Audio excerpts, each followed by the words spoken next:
Beleza. Então, boa noite a todos e todas presentes. Mais um encontro do GECI, Grupo de Estudos Corpo e Interseccionalidade. Hoje, dia 8 de fevereiro de 2021.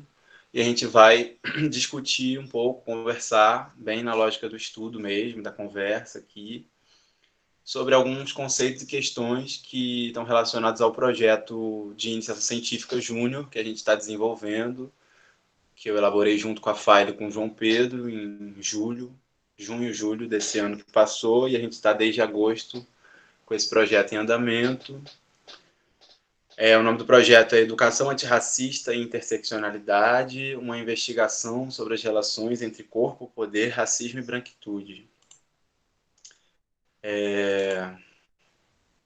E aí a ideia é que nesse encontro e no próximo encontro, dia 22 de fevereiro, e aí depois, de novo, retomando com a volta às aulas em março e tal, com calma, a gente faça algumas explanações mesmo em cima de, enfim, de conceitos que são fundamentais para esse projeto, questões, né, enfim, o que está movendo a gente a pensar em torno desses conceitos e o que é isso, o que é tentar elaborar uma educação antirracista com essa base interseccional, com esses atravessamentos. E aí a ideia era puxar um pouco algumas bases dos conceitos, de como é que, enfim, a partir de qual base, né, que a gente está pensando isso, de qual forma de pensar mesmo, né, de qual epistemologia, qual é a base filosófica para a gente querer elaborar uma educação antirracista, interseccional, a partir desses conceitos, né, por que é importante pensar nas relações entre o corpo e o poder, e também entre racismo, branquitude e muitas outras noções. Então a ideia é que hoje a gente mergulhe um pouco nisso e na lógica do estudo mesmo, na lógica da conversa também, de trazer um pouco algumas referências, algumas ideias aqui. E é isso, na sequência a gente vai conversando e se entendendo também. Eu não preparei uma apresentação, estava até comentando isso com o Failo João Pedro, que vai ser uma fala de improviso em cima da base que a gente já tem, né? Nenhum improviso é feito no nada, necessariamente, né? Não é um improviso totalmente livre, mas é um improviso em cima de uma base, mas é um improviso, mas é uma fala livre. E aí, uma série de questões aqui que interessam. Não sei se alguém já quer pontuar alguma coisa do que eu já falei. Alguma coisa? Falei quase nada, né? Só apresentei. Beleza. Desafio aqui esse projeto foi eu fui montando a partir da minha própria, fiz uma pesquisa de doutorado que dialogava com as noções de racismo e biopoder a partir do pensamento do Michel Foucault, e aí fui desdobrando isso com outras referências. Uma dessas referências muito fortes foi a do Frantz Fanon.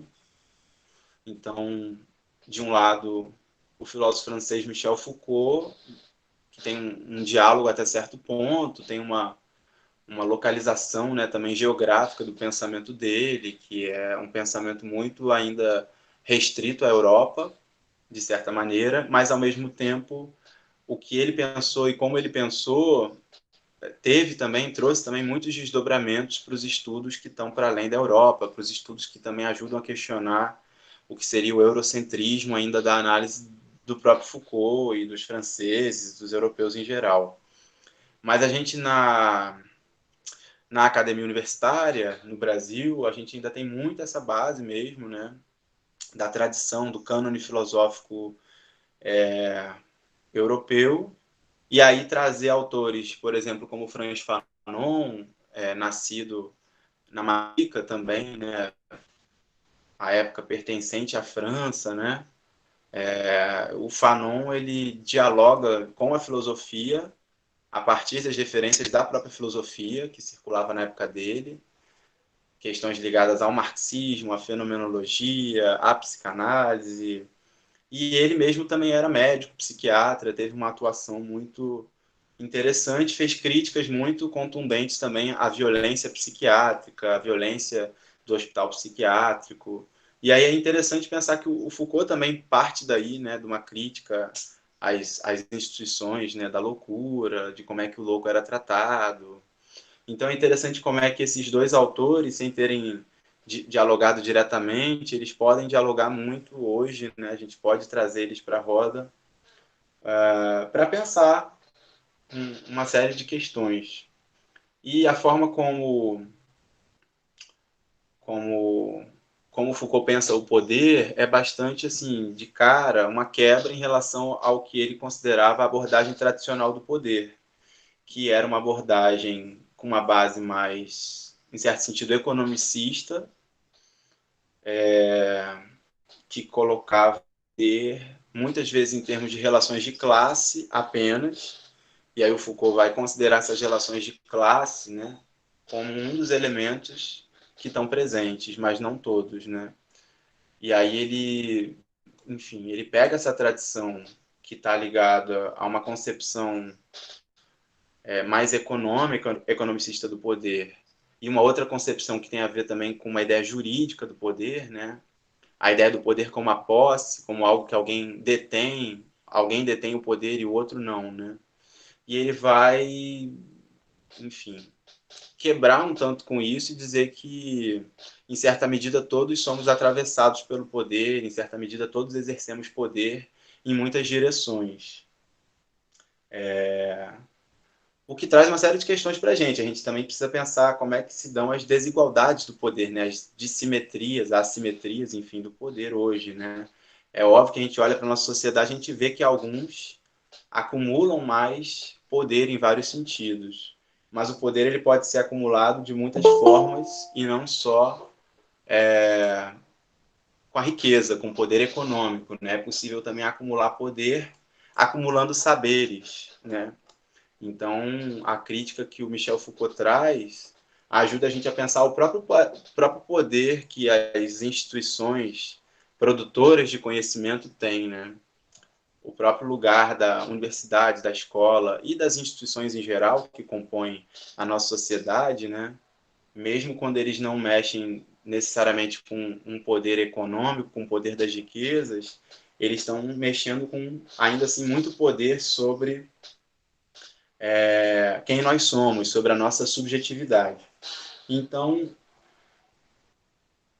o Foucault vai se deslocar dessa ideia de um poder que domina de forma absoluta, né? que é apenas também visto como algo negativo, repressor. Para o Foucault, o poder ele tem algo de produtivo e de positivo nesse sentido. Não é que ele está, com isso, valorando positivamente o poder, dizendo que o poder é bom, que o poder faz bem, mas ele está reconhecendo que o poder ele não apenas interdita, proíbe, reprime e pune, mas o poder também ele configura um espaço que é o espaço no qual nós vamos nos inserir e agir, né?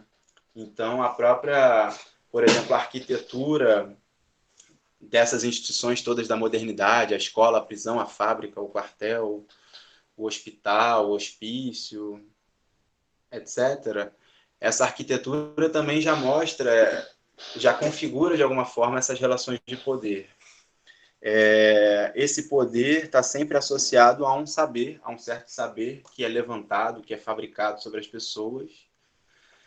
E essa fabricação desse saber sobre as pessoas, do tipo, o aluno é pontual, o aluno é interessado, o aluno é prestativo, ou então o prisioneiro é bem comportado, ou o funcionário é aplicado também, empenhado. Esses saberes todos, eles também se acumulam, né, nas formas de relatórios, arquivos, uma série de discursos que vão se produzindo sobre as pessoas.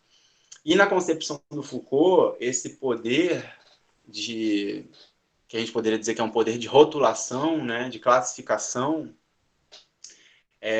ele não só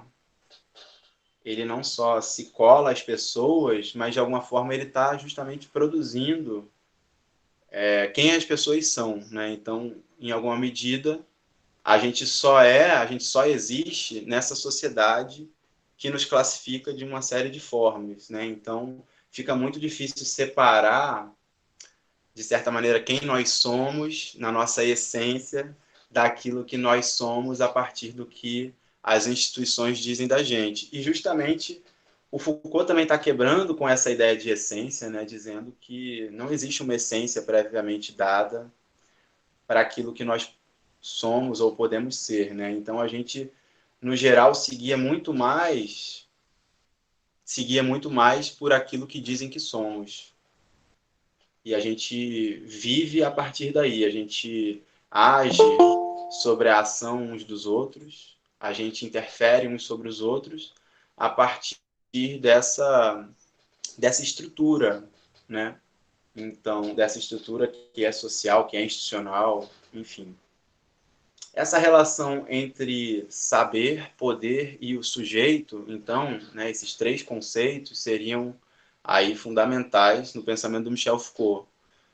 As formações de saber, né, o tipo de saber que se elabora numa certa instituição, tem uma série de efeitos de poder, e esses efeitos de poder podem ser visíveis nos tipos de subjetividade, na forma como o sujeito e o seu corpo vão se amoldando e vão se fabricando e vão, enfim, vão tomando existência no interior dessas relações. Uma crítica que foi feita a essa análise do Foucault era de que, de certa maneira, parecia que nada escapava a isso, né? Nada escapava a esse poder que de alguma forma, atravessava todos, né? Mas ele também pontua que toda relação de poder também configura pontos de resistência. Ele também pontua que nenhum poder é absoluto, né? Todo poder pode, de alguma forma, ser... É possível escapar, de alguma forma, do poder, né? A vida humana, enfim, a vida, ela também não se define apenas por aquilo que o poder diz dela. Então, é sempre possível localizar uma série de rebeldias, revoltas, dissidências, desobediências, enfim, uma série de formas de também burlar o poder. E o poder vai também, a partir daí, esse poder instituído, a partir de leis, discursos, práticas institucionais, ele vai também se readaptando a essa vida que escapa sempre ao poder, né? Então, o próprio poder se organizando vai dando um jeito de reorganizar essa vida que tenta escapar. Então, por exemplo, a fábrica, naquele modelo lá do poder disciplinar, né, que organiza o tempo e o espaço do trabalhador, do operário dentro da fábrica, ela tem uma série de mecanismos de controlar, né, o tempo de produção, o rendimento, tem inspetores, tem vigilância. E aí, aos poucos, os trabalhadores vão se organizando, encontrando formas de reivindicar seus direitos, de não estarem apenas reféns desse poder, não estarem apenas à mercê do poder, né? E aí encontram uma série de formas. Uma delas é a própria sabotagem da própria fábrica, né? Sabotagem, aí a figura clássica do sabot, que é o tamanco. O tamanco era jogado na engrenagem e aí ele sabotava a engrenagem, a máquina parava de funcionar por um problema físico causado na máquina intencionalmente, e aí as pessoas, então, podiam, naquele momento, inclusive, instaurar uma greve, um piquete, deixar de trabalhar de alguma forma para reivindicar seus direitos e para só voltar a trabalhar quando seus direitos já tivessem sido restabelecidos, negociados, enfim, quando essa classe operária ali se sentisse minimamente satisfeita. Então, assim, o Foucault vai localizando uma série de conflitos sociais que não tem só a ver, por exemplo, com esse conflito do operário, do patrão, da classe proletária e da classe burguesa, mas ele também nota que as relações que estão em várias instituições, por exemplo, entre o médico e o seu paciente, entre o professor e o aluno, entre qualquer prestador de serviço na sociedade, né, existe relação de poder, né?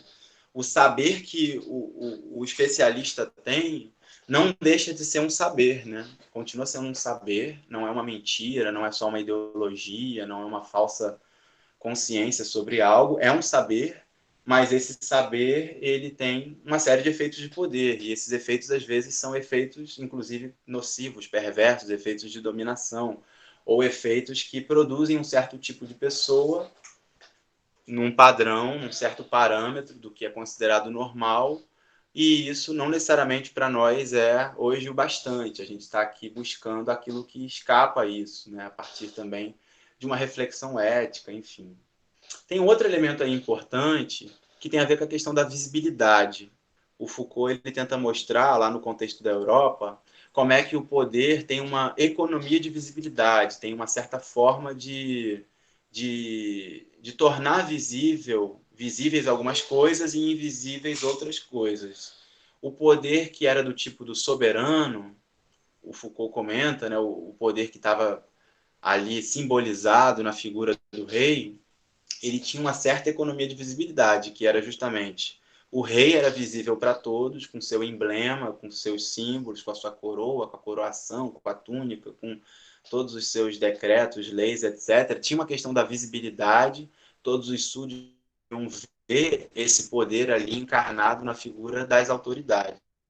E aí o Foucault diz que esse regime de visibilidade do poder vai se transformar a partir do momento que a lógica disciplinar vai se difundindo por toda a sociedade com essas instituições da modernidade que vão ali na Europa se multiplicando com a Revolução Industrial, né?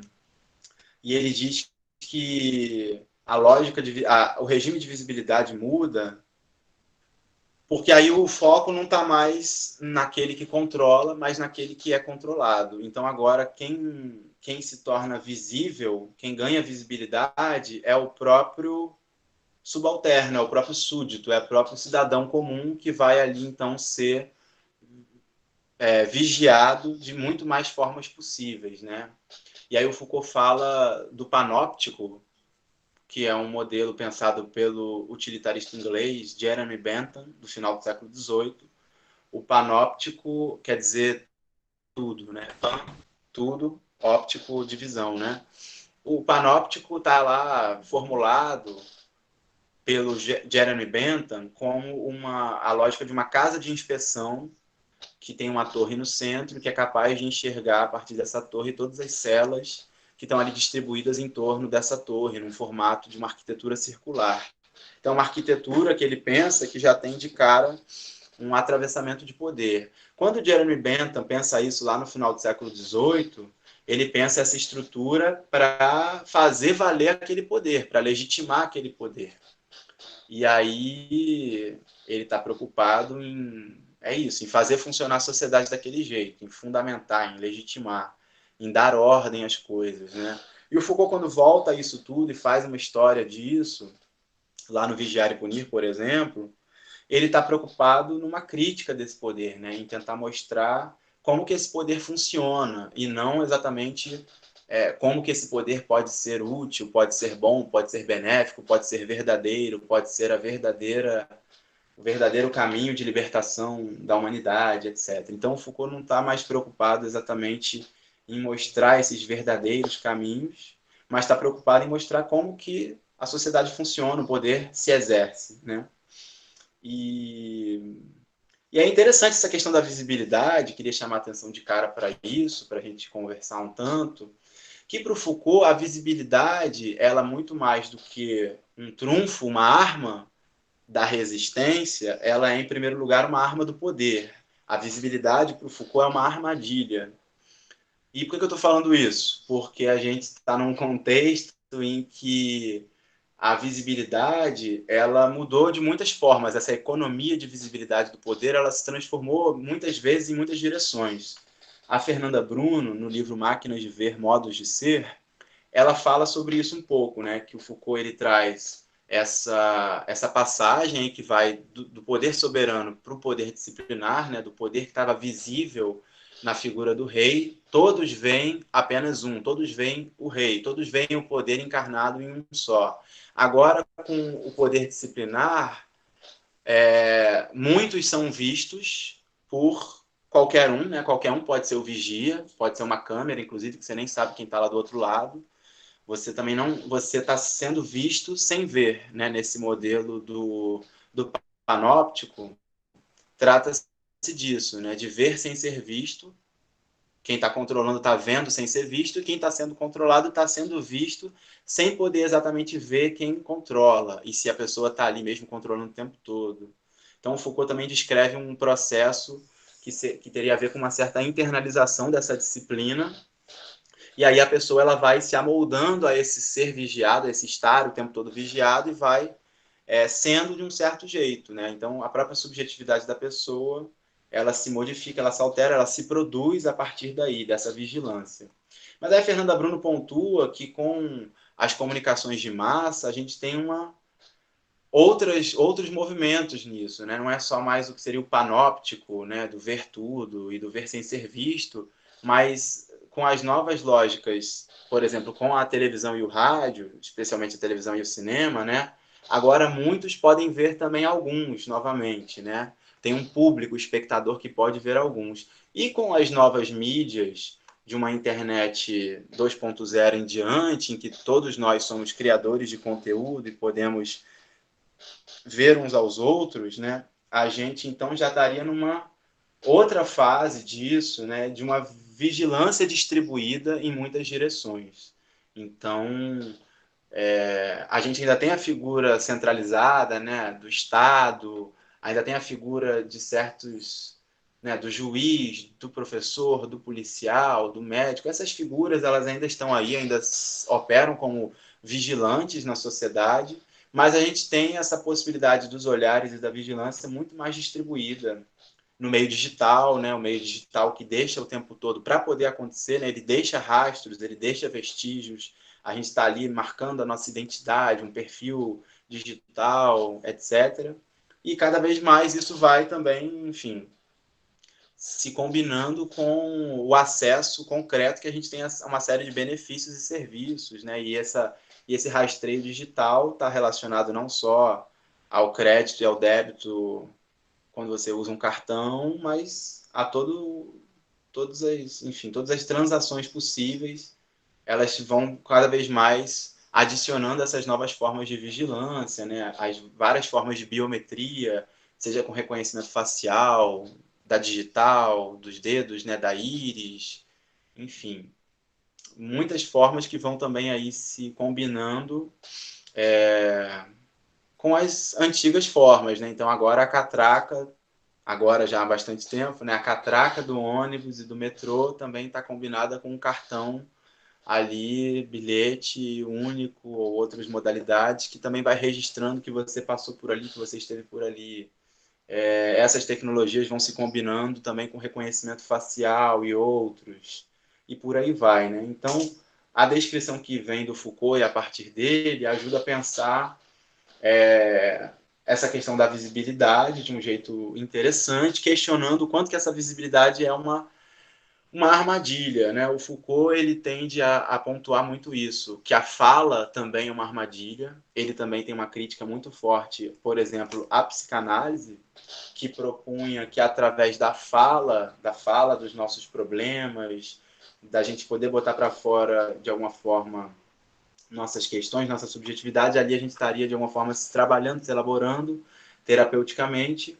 E ele pontua de alguma forma que essa continuidade da escuta da psicanálise, da psicoterapia, esse gesto teria, de certa forma, uma continuidade também com o que representou o poder da instituição da confissão na Igreja Católica e no protestantismo também, à sua maneira.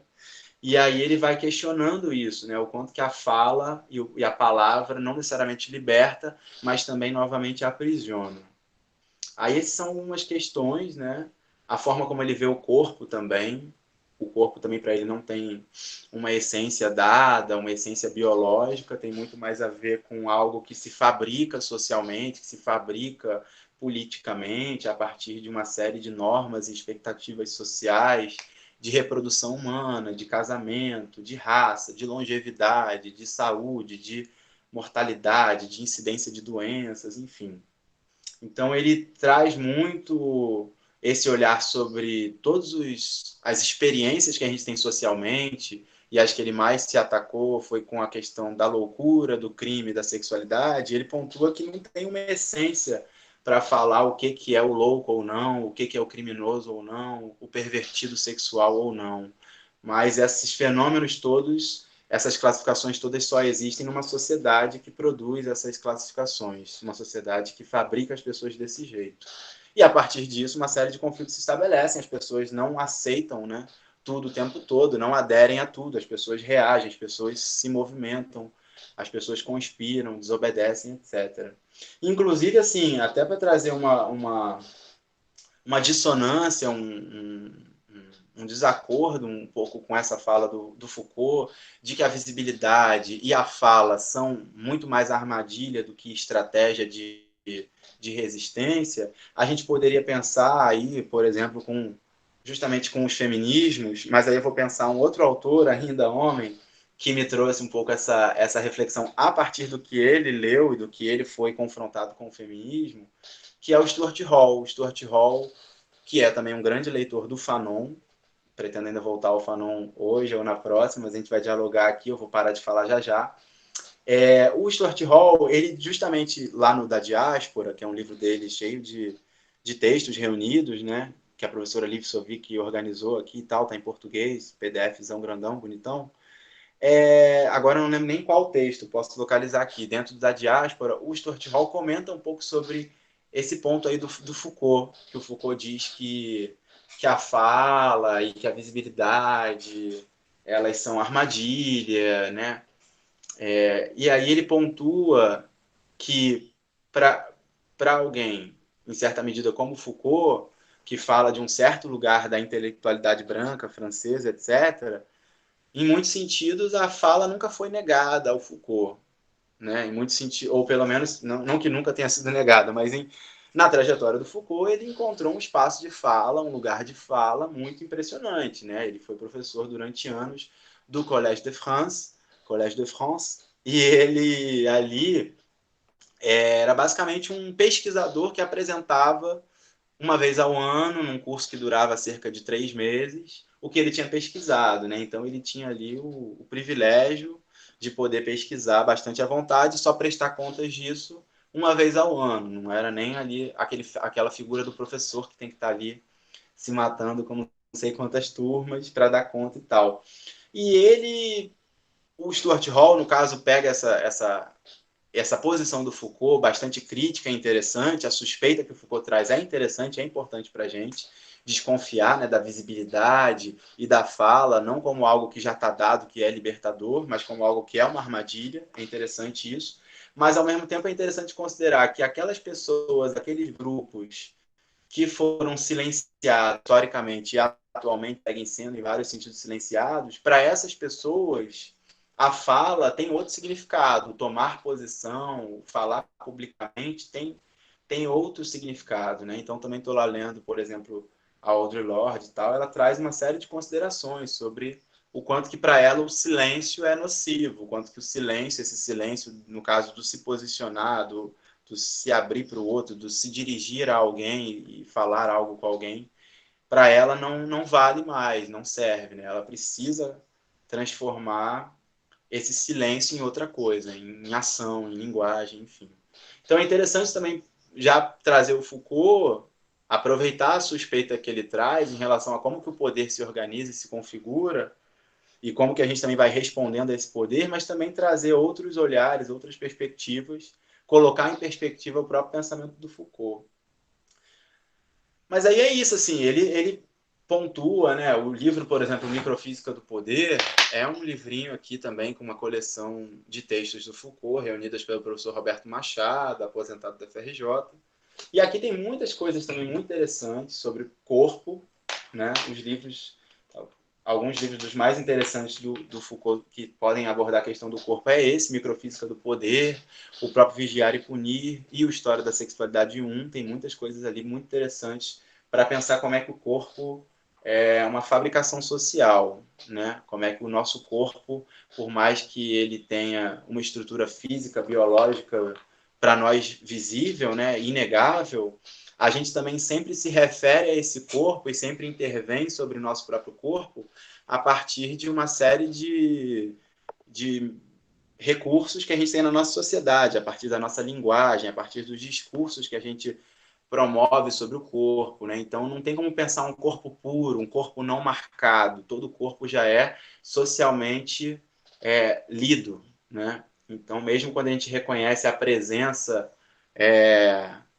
até dos órgãos genitais, quando a gente está falando de sexualidade, né, do sexo, a gente faz referência a isso a partir do discurso, da linguagem, né, para poder elaborar algum tipo de discurso que faça sentido sobre esse corpo. Então não tem como exatamente retroceder a algo que seria uma não linguagem sobre o corpo.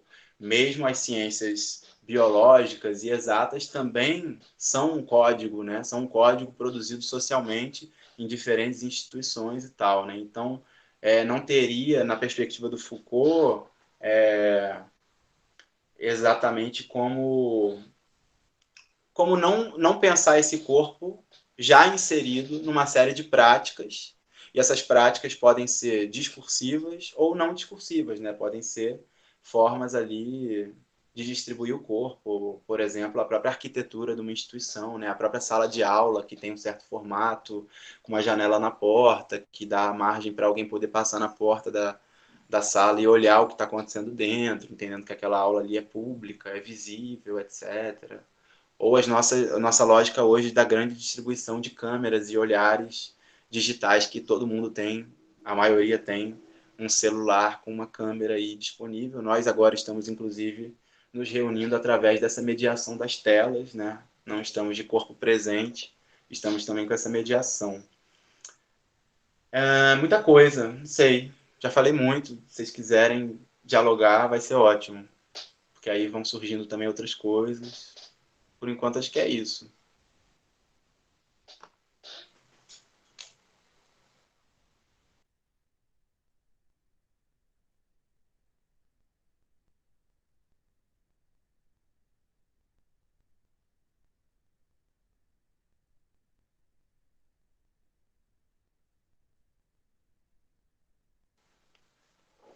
É livre. Na verdade, a gente não pensou uma lógica de apresentação, é uma lógica de conversa e intervenção mesmo. A gente está aqui hoje, assim, levando ao máximo a ideia do estudo, então, mas Vinícius também pode falar, Faila, João Pedro, Ana, Luísa, Israel, Mariana, que está aí, Mariana Andrade, bem-vinda, Lionel Rodrigues também, seja bem-vindo. Fica à vontade, gente. Também tem muitas coisas pra gente falar ainda, mas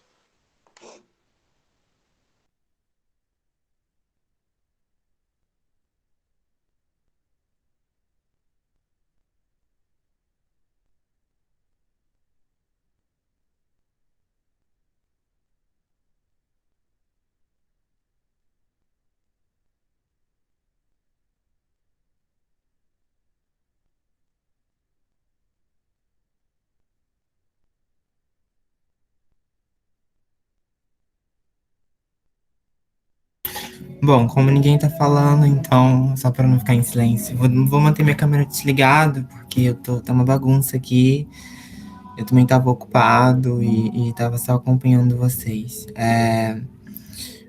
Como eu não tô acompanhando a pesquisa de perto, assim, que o Pedro tá desenvolvendo com a Faela com o João, eu vou só fazer algumas considerações em relação à forma como eu uso, né, me utilizo do pensamento do Foucault também, porque eu acho que, de alguma forma, o tema com o qual eu trabalho dialoga um pouco com o tema com o qual vocês estudam, né?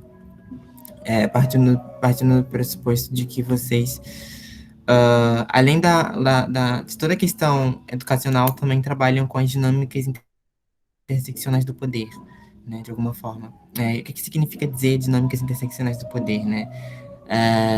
Se a gente parte do pressuposto de que o poder produz, que é um pouco do que que é um pouco do deslocamento que vai estar ali no pensamento de Foucault, e a Bell Hooks também vai se apropriar desse deslocamento, mas ela vai pensar isso como a partir de um outro paradigma próprio, né, lá na década de 80, ele produz a partir de enquadramentos específicos, né? O que eu mais gosto de pensar, quando eu vou pensar a questão do poder, é pensar a questão do sujeito também.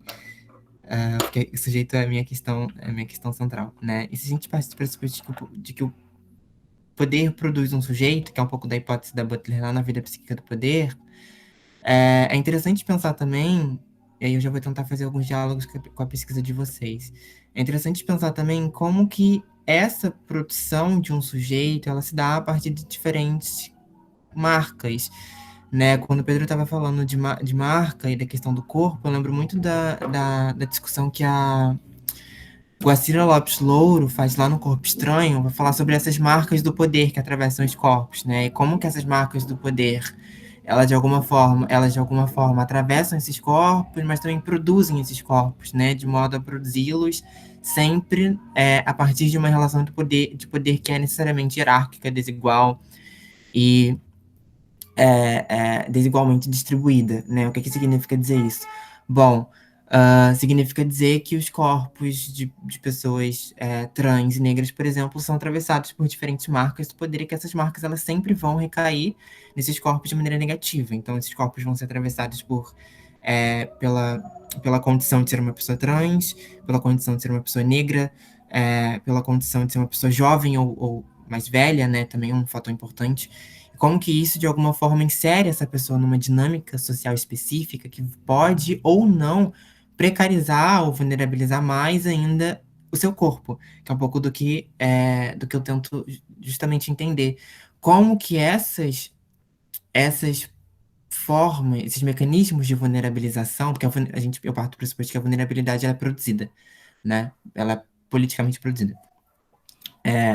Como que esses mecanismos de vulnerabilização, eles são produzidos, eles encontram respaldo até mesmo dentro do sistema educacional. E aí eu acho que vale muito a pena a gente começar a trabalhar aqui, e aí eu estou tentando fazer um esforço de dialogar um pouco com a pesquisa de vocês, tá? A gente começar a trabalhar com conceitos de interseccionalidade, tentando entender como que esses diferentes mecanismos de dominação, eles se articulam, e eu não estou falando assim, se cruzam, porque o conceito de interseccionalidade ele tem seus limites, mas eles se articulam de maneira que esses sujeitos vão estar sendo é, le- é, produzidos até mesmo dentro de um sistema educacional. E aí a gente começa a discutir, sobretudo a partir do pensamento da Hooks, né, uma coisa que eu gosto de fazer, formas, horizontes para uma educação que não seja, que não articule dinâmicas de dominação, uma educação que não articule dinâmicas de opressão, né, entendendo a sala de aula enquanto um ambiente que necessariamente produz e reitera essas dinâmicas, né, enquanto ambiente repressor, enfim. Depois eu posso falar mais, é porque minha irmã chegou aqui. Ela vai fazer barulho. Posso pegar essa deixa rapidinho do Vinícius? Uma coisa que eu acho interessante, que eu fui me ligando lá ainda no estudo do próprio Foucault, antes ainda de trazer o Fanon e outras referências dos feminismos para a roda, era que esse deslocamento que ele fazia na análise da política era o seguinte, né? Muitas vezes a gente vai falar de política e a gente pensa nos grandes personagens do poder, né?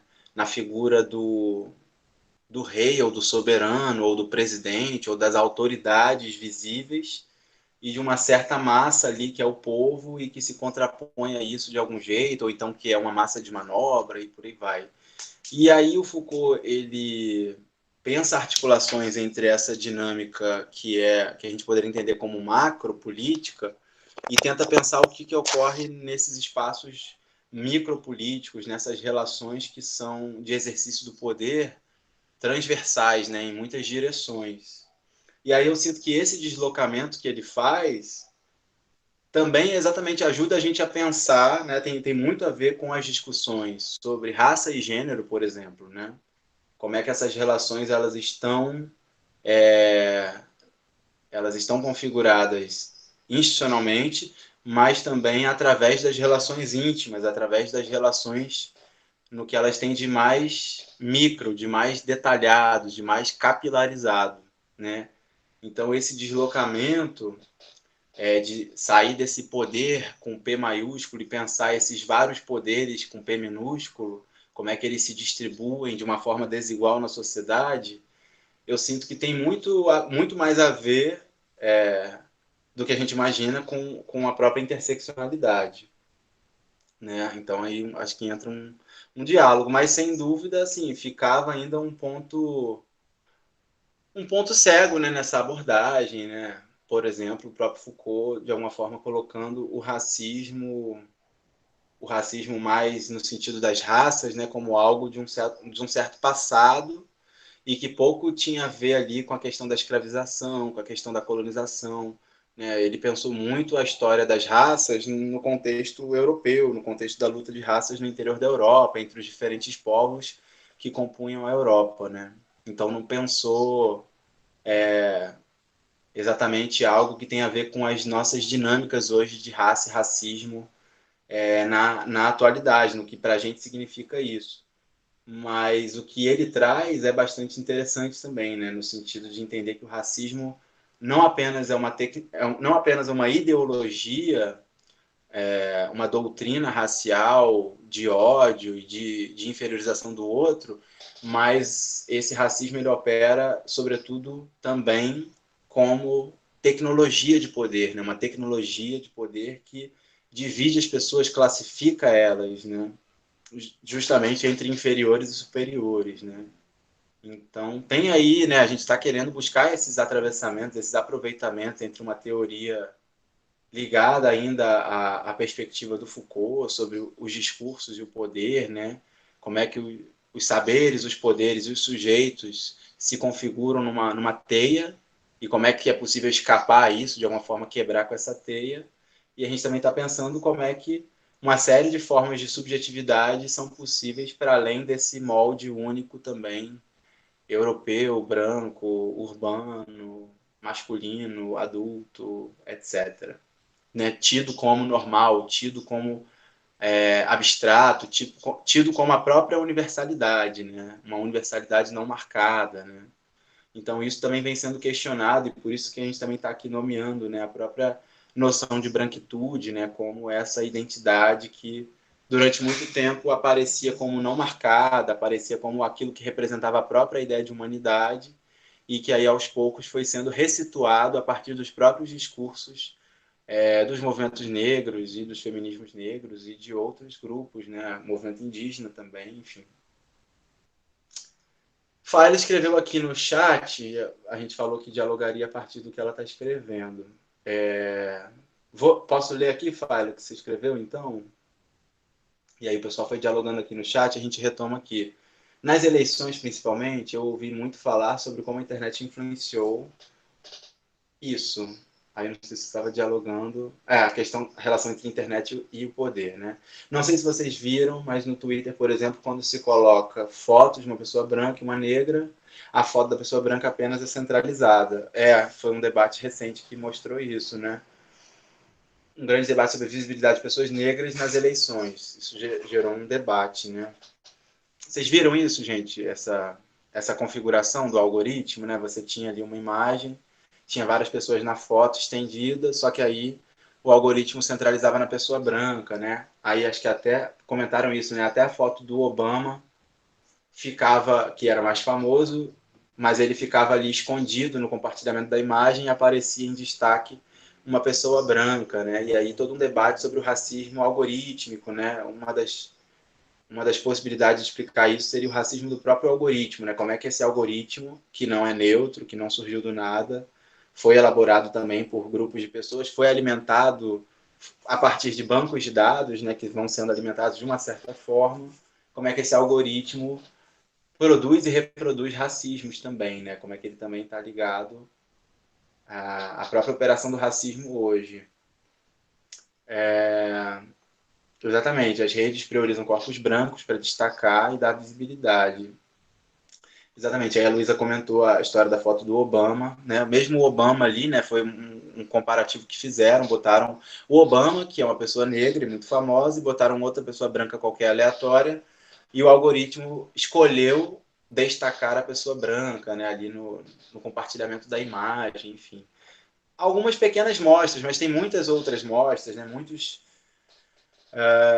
filtros que vêm se denunciando que eles também embranquecem, né, e a gente, enfim, pode pensar isso no digital e nos outros artifícios, né, a própria maquiagem, o próprio que se espera da Foi roupa, um. do cabelo, as configurações do corpo, né? Seja o corpo digital, seja o corpo físico, estão amparadas, estão configuradas a partir de noções raciais. Luísa e João Pedro pediram Antes para. de João Pedro entrar, eu vou falar aqui. É engraçado esse negócio do racismo quando você entra no Instagram para fazer qualquer tipo de pesquisa, seja ela qualquer tipo de pesquisa no Instagram de uma pessoa ou pesquisar alguma loja, sempre aparece pessoas brancas, lojas brancas. Eu estava lendo sobre isso, lojas brancas, lojas de pessoas brancas, né? E sempre pessoas, por exemplo, você vai pesquisar uma pessoa que ela é negra, sempre aparece o nome da pessoa de próximo, mas sempre de pessoa branca, né? Agora, João. Uhum. Aqui também a Fara estava comentando, vocês estavam dialogando no chat, né? Ela pontuou isso, né?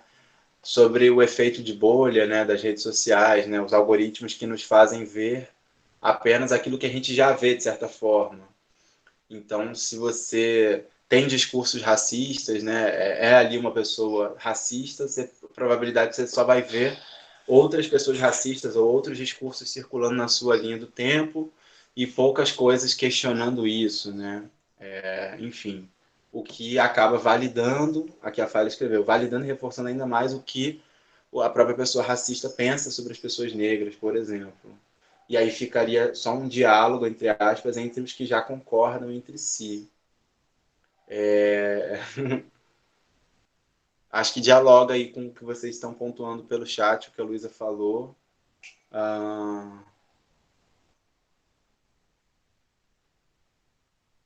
Sim, o racismo está presente na internet, ela amplifica, né, o racismo da própria sociedade, ou até reconfigura esse racismo, né? A própria sociedade vai sendo remodelada a partir dessa reconfiguração dos espaços digitais, né, que vão ganhando uma nova centralidade, né? Não é só, eu não sei mais se eles são apenas o reflexo da sociedade ou se a sociedade, em alguma medida, também já é o reflexo desses espaços digitais, né? Na verdade, não se trata só de reflexo, né?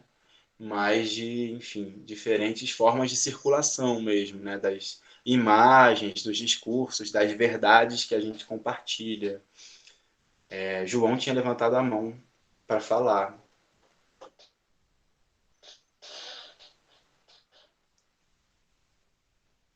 João, tá aí? Acho que agora não tá aí, não sei. Tá aí, tá tranquilo. Não quer falar? Sim, segue o baile. Mas é isso, assim.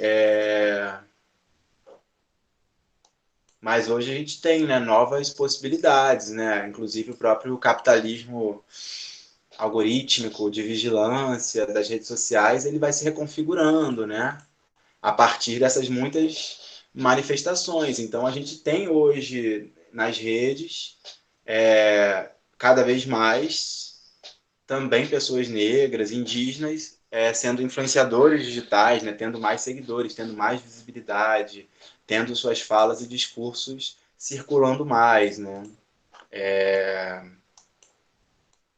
O que é uma quebra já em relação a um monopólio que a gente ainda tem muito grande mesmo nesses espaços, ou então nos espaços mais clássicos, como a televisão, que ainda é muito homogeneamente branca, seja por quem está na frente da tela, seja por quem está por detrás das câmeras, e outros espaços, né, mais consolidados industrialmente, né, ainda tem um monopólio branco muito grande. O que seria apropriação? Eu me perdi aqui agora. Hoje em dia a Boca Grande está na moda, mas... Ah, tá, entendi. Apropriação. Sim, até atributos, né? Mas isso, eu não sei, isso tem a ver várias coisas ao mesmo tempo, né? O próprio poder de modificação dos valores estéticos que a cultura negra consegue, de alguma forma, impor a partir da visibilidade que ela ganha. E, ao mesmo tempo, ela modifica os valores estéticos, mas não necessariamente né, a cultura negra é valorizada. É a discussão sobre a exotização da cultura negra, a folclorização da cultura negra no Brasil, por exemplo. Né?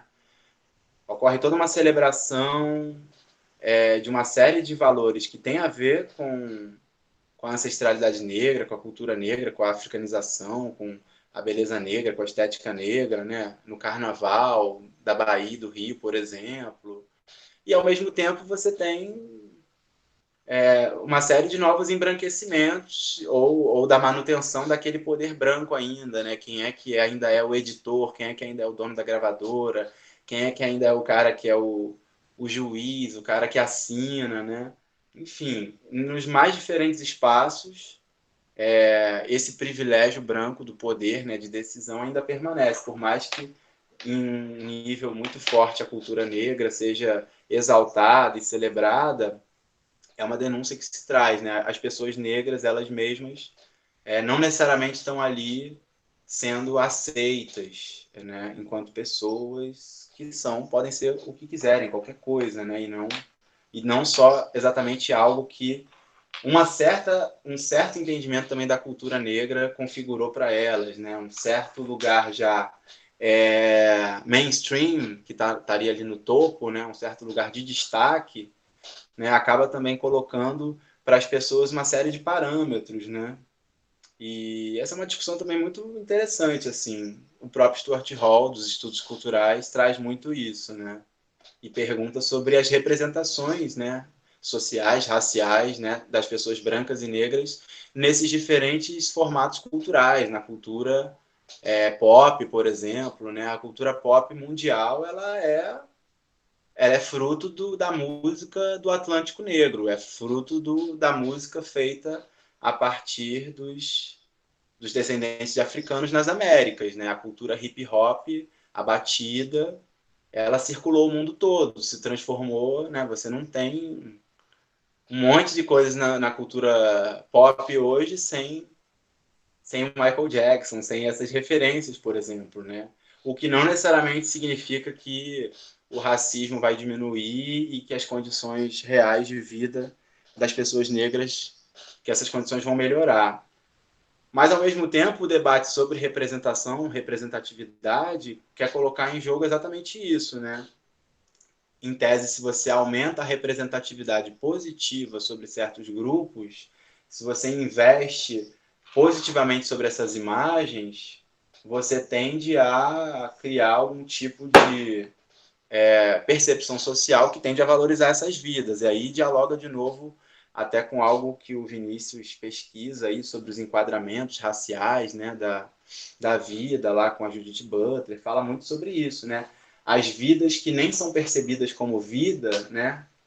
Elas, quando também se perdem, quando morre, por exemplo, no Brasil, né? Quando começa a morrer uma série de pessoas, indivíduos de uma população indígena específica, de uma etnia específica. A gente, pela nossa distância, pela nossa forma de conceber essa vida, a gente se sente tocado ou não, comovido ou não, com essas vidas que se perdem, né? E a gente pode nem considerar essas vidas como vida, ou no caso especificamente também do genocídio negro no Brasil, dos números que são violentíssimos, né? De mortes nas periferias e nas favelas, e não rola uma comoção generalizada de parar tudo e, e de alguma forma, enfim, reivindicar mudanças. Existem algumas comoções, né? Existem algumas iniciativas, mas é também interessante pensar que a tendência disso é sempre uma tendência, enfim, o que eu penso, né? Uma tendência de mirar essas armas de morte, de desconsideração pela vida. Essa desconsideração pela vida de alguns, ela tende também a a legitimar a desconsideração pela vida de muitos, e, em alguma medida, pela vida de todos, né? Então, a gente vai vendo como é que esse discurso que escolhe alguns inimigos sociais para serem descartados, esses discursos eles vão, enfim, se amplificando, né? E daqui a pouco você tem várias figuras que vão sendo colocadas nesse campo daquilo que é menos digno, mais descartável, né? Todo discurso que fala, né, direitos humanos só para humanos direitos, é exatamente esse discurso, né, que tenta identificar num tipo específico de humano a única vida humana digna de ser protegida, de ser valorizada, e aí reivindica direitos e qualidade de vida só para alguns que se encaixam numa certa ideia do que é vida, do que é vida humana, né? Então, nesse debate, o que está em jogo também é isso, né? Nossa forma de conceber o que é uma vida, o que é a vida humana, o que é ser humano, a nossa forma de pensar, ela autoriza a sociedade a valorizar mais ou menos alguns e descartar outros. Isso, menos um CPF ou mais um CPF cancelado. Exatamente, Fala, esse discurso aparece muito, né? A pessoa na favela, se ela é alvo, por exemplo, do poder da própria autoridade, né? Se ela é alvo de uma violência policial ou se no caso ela é vítima mesmo fatal, né? A primeira coisa que se faz é defender, não, que a pessoa era trabalhadora ou a pessoa está ali andando, tem que levar a sua carteira de trabalho junto, provar que é trabalhador, né? Provar que está inserido numa rede de trabalho formal para poder ter sua vida digna, considerada, né? Então, só é digno quem trabalha. Isso, de certa maneira, está configurado pelo próprio capitalismo, pela própria exploração do trabalho. Mas não é só uma exploração no trabalho assim, né? É uma exploração capitalista que se combina com o racismo, né? Então, a gente está pensando aqui exatamente esses diferentes atravessamentos interseccionais, portanto, né, dessas diferentes condições de vida. Não tem como pensar a classe sem a raça, sem o gênero, sem outras condições, né?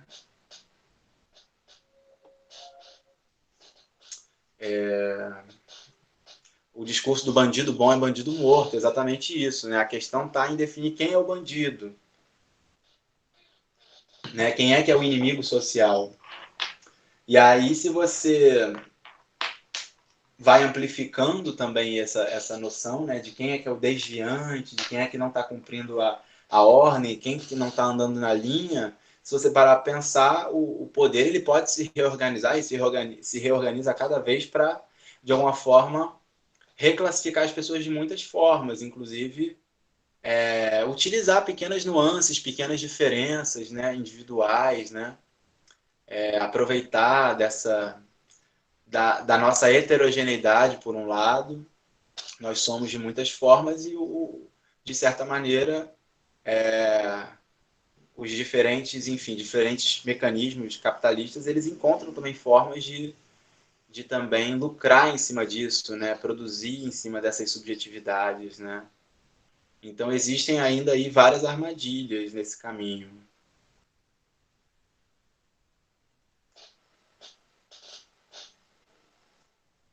Fala narrando aqui, né? Para as pessoas negras é ainda mais difícil conseguir emprego. Já vi uma história de um cara que estava trabalhando como motoboy e acabou desistindo porque todo dia a polícia parava ele e revistava tudo. Depois de um dia que ele foi revistado, ele desistiu.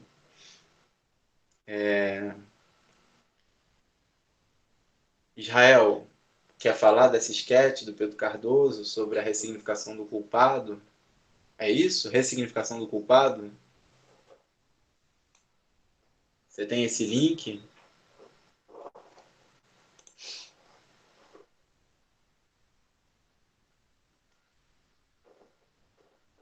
Exatamente, né? O discurso sobre o trabalho, ele é muito perverso, né? Que diz isso, é só trabalhar, é só você ter sua própria renda, é só você pagar suas próprias contas que aí você pode ser alguém. É sempre um discurso assim, né? Meritocrático, um discurso muito meritocrático, que não é exclusividade, de ninguém, Oi. pelo visto. Esse discurso meritocrático está presente em muitas formulações, né? Opa, fala aí. Desculpa, eu caí aqui, gente. Desculpa, eu pensei que ia apertar pra falar, apertei pra desligar. Não, tranquilo, acontece nas melhores famílias. Fala aí, Israel, essa história aí do Pedro Cardoso, eu não tô ligado. É uma sketch muito antiga, cara. Eu acho que era do Comédia da Vida Privada, não lembro, alguma coisa assim. Mas ele tem uma. Eu acho que era o Luiz Fernando Guimarães, se eu não me engano. Ele faz o papel de um pai de uma menina Uhum. e ela tá namorando com um cara negro, né? Namorando com um cara negro. Aí seria até um blackface. Quem faz o cara negro é o Pedro Cardoso, né? Uhum. Mas aí ele começa a conjecturar o quem ele seria, né? Aí porque ele chega com um BMW na casa, ele não vê, não conhece o cara, ele vê o BMW chegando e pergunta: pô, o cara com BMW deve ser jogador de futebol, né? Aí vai conversar com ele e o cara: não sei jogar futebol não. Ele, pô, não é jogador de futebol, então deve ser pagodeiro. Ele: não, eu prefiro um jazz. Pô, não é jogador de futebol, não é pagodeiro, deve ser traficante pra ter um BMW, né? Ele: não, que isso, meu irmão, eu sou neurocirurgião. Ele: então não vai namorar com a minha filha, não, porque neurocirurgião não presta, neurocirurgião não vale nada. Ou seja, não adianta essa ressignificação, né? Você não adianta assumir novas posições que de repente essa nova posição vai ser criminalizada também. Esse seu novo papel vai ser criminalizado. Não pelo papel que você assume, mas pelo quem você é e o que você significa para essa sociedade, né? Então era mais ou menos isso, né? Sim, os estereótipos estão aí muito presentes, né? Como definidores, né? Do que as pessoas podem ser. E as pessoas que já são enquadradas por estereótipos propriamente colocados como pejorativos, negativos, né? Elas vão sofrer ainda mais com isso, né? Se você está ali, né? Se beneficiando de algum jeito da sua representação positiva constante na televisão, nas mídias e tal, enfim, isso tem um efeito sobre você, né? E aí que dialoga muito com essa questão até do que o próprio Fanon traz, né, do olhar do branco, né, de como é que o corpo negro é constituído a partir desse olhar do outro, que no caso é o branco.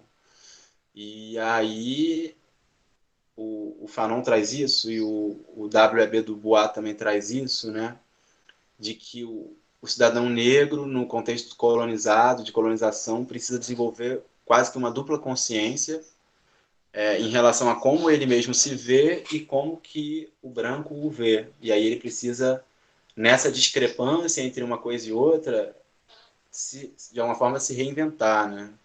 Reinventar a subjetividade dele para além daquilo que os padrões de brancura pedem dele.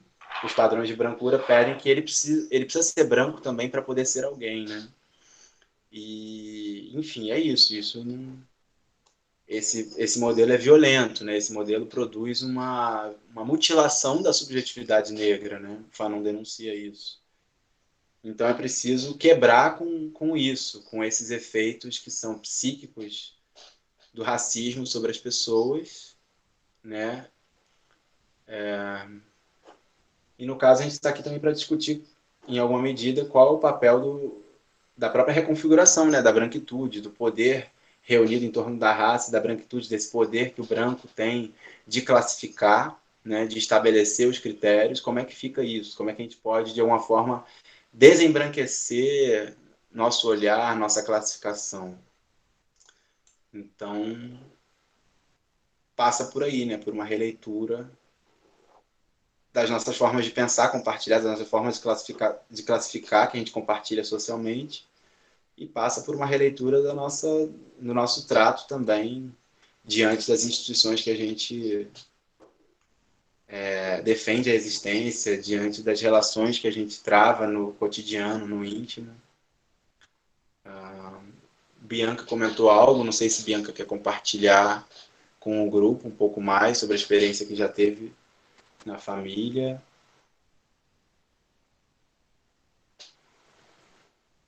O ódio que você semeia. Pois é. eu ainda não li nem vi. E não estava presente no dia que rolou o encontro sobre esse filme. Pois é, acho que foi o único dia que eu faltei aqui o grupo.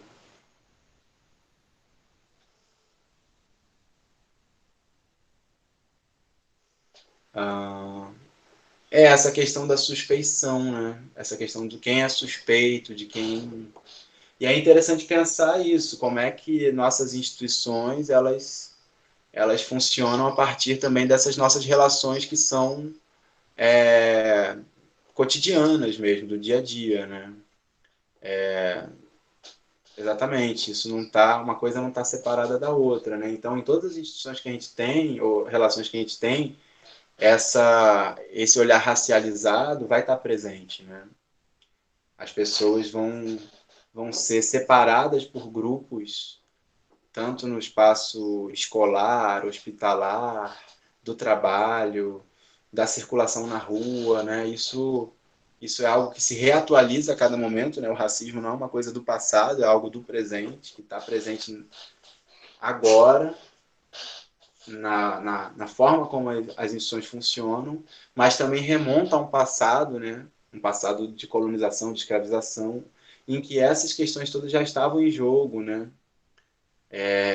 Com uma certa mobilização também da imprensa, da opinião pública, para que se combatesse a desordem, os inimigos sociais, e aí o inimigo social ali era o quilombo, eram os aquilombados, eram aqueles que circulavam pelas senzalas, mas com outra liberdade de ir e vir, já tudo aquilo ali já representava desordem, né, para a ordem escravocrata. Então, mesmo as pessoas de origem africana, as pessoas de pele negra, no Brasil, e que eram livres ou libertas ou ex-escravizados, mesmo essas pessoas também sofriam com os poderes das autoridades oficiais ou as autoridades dos senhores, ou essa parceria da classe senhorial com o império, né? E essa vigilância sobre o corpo negro, ela tem essa história, né? Não é só algo que começa no século XX, com cortiços e favelas, né? Mas remonta a toda uma geografia aí urbana e rural também muito pesada a partir desse contexto da escravização, né? E que já tinha a mobilização Acho da que, polícia, das milícias, enfim. acho que a Bianca queria falar alguma coisa. Pode falar, Bianca. Bom, a Sim, minha experiência foi bem traumática, né? Pois eu tenho um enteado que é filho de uma branquela, né? E um negro. Porém, o condomínio, assim, é Jardim Primavera, Duque de Caxias, e policiais pararam e deram duro e seguraram o garoto pelo fato de ele estar com amigos negros, e todos com bicicletas, enfim. E nós ficamos acordados até 6 da manhã, o celular do menino desligado, e polícia, porque policial tomou o celular, né? E o porteiro foi intervir, não conseguiu, e foi uma situação muito chata, muito bem complicada, né? Devido a ele, assim, ele é um moreno, mas todos os amigos deles eram negros, e porém todos moravam no mesmo condomínio, que é de classe média, né? Para a localidade. E as pessoas não acreditavam que todos moravam nesse mesmo condomínio, por serem negros.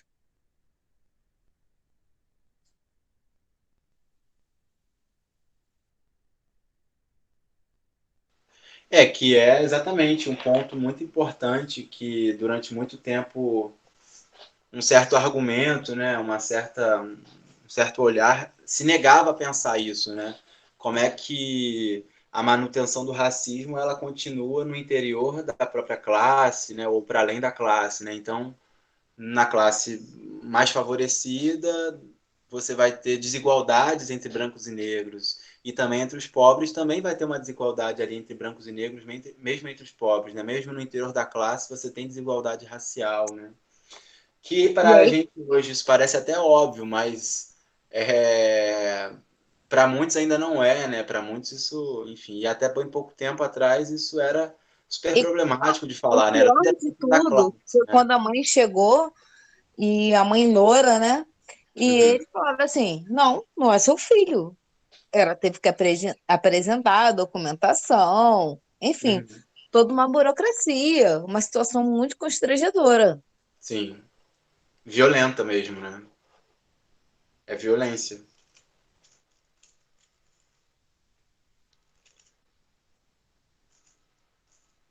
Se quiser, pode falar Não, mais.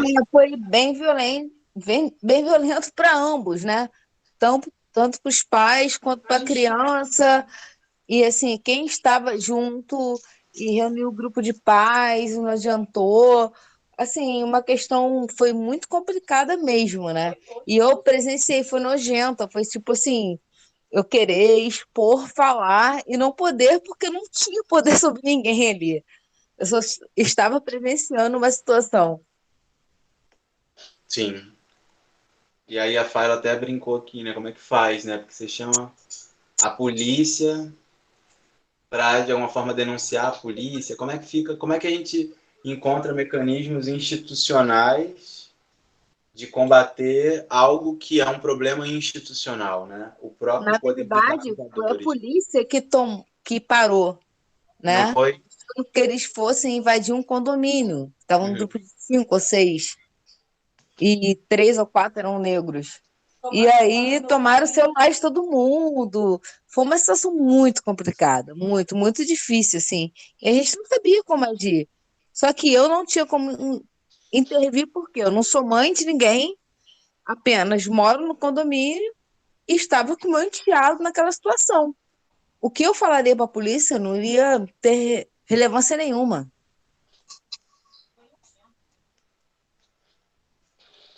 É muito complicado saber como agir na hora ali diante das autoridades, né? Inclusive de como questionar, né, esse poder da autoridade, que é uma outra coisa muito importante que também tem a ver com a visibilidade, né? Porque volta a questão do poder e da visibilidade, porque a polícia tem o poder de nos ver, de nos vigiar, né? De pedir nossa identidade, etc. E a gente, se a gente for questionar o policial enquanto um agente público, né? Ele não vai aceitar esse questionamento, vai dizer que a gente não tem o direito de fazer isso, vai mandar a gente circular. Aconteceu comigo aqui em Paracambi recentemente, não sei, tem mais de ano agora já, que eu estava caminhando, ia tomar um café lá no BNH e, e aí eu vi dois alunos uma outra e uma outra menina que não era aluna da escola, lá do IF, e eles estavam sendo revistados por um homem, a paisana, que era morador ali da região, e que se identificou como policial, que estava conduzindo uma ocorrência, etc., né? E ele nem podia fazer aquilo, né? A paisana, etc. Ele fez uso daquele poder dele. Eu só parei para perguntar o que estava acontecendo, ele me mandou circular e tal. E aí eu fiquei ali o tempo todo acompanhando aquilo, foi mal bate-boca. Tinha um outro vizinho lá que falou, não, mas ele é policial 24 horas, não sei o que. Eu falei, ué, eu sou professor 24 horas, eu tô aqui acompanhando a situação, só quero saber o que está acontecendo, né? E é impressionante a arrogância do poder, né? Desse lugar institucional de poder, ele falava, né? E não queria me prestar informação, né? Então, até essa questão, quando a gente quer jogar um pouco de luz sobre esse poder que está sendo exercido, a pessoa que tem o poder na mão de acusar, ela não aceita ser acusada, né? O acusador não aceita ser acusado. Então, a reação pode ser violenta. E isso não é só o policial, pode ser o professor, pode ser o médico, o juiz, o homem, né, na relação com a mulher, o homem dominador, etc. Isso aparece muito. E aí é pensar isso, né? O que autoriza alguém a exercer poder desse jeito, né? Porque ele não está ali enquanto indivíduo, ele está ali falando em nome de uma forma de pensar, ele está ali falando em nome de uma institucionalidade que dá base para ele agir daquele jeito. Ele está ali falando em nome de um discurso, né? A gente vê isso para todo lado, né? A gente questiona as pessoas em nome dos valores políticos, em nome dos valores ligados à sexualidade, em nome dos valores ligados à sociedade e raça. A gente, enfim. E aí nisso a gente tem que prestar atenção, né? Em nome do que a gente está falando também, né? A partir do que a gente está conseguindo ali questionar certas relações que a gente quer denunciar, né? que respostas que a gente está dando individualmente, coletivamente, para isso que a gente localizou como problema. Não sei, uma coisa que me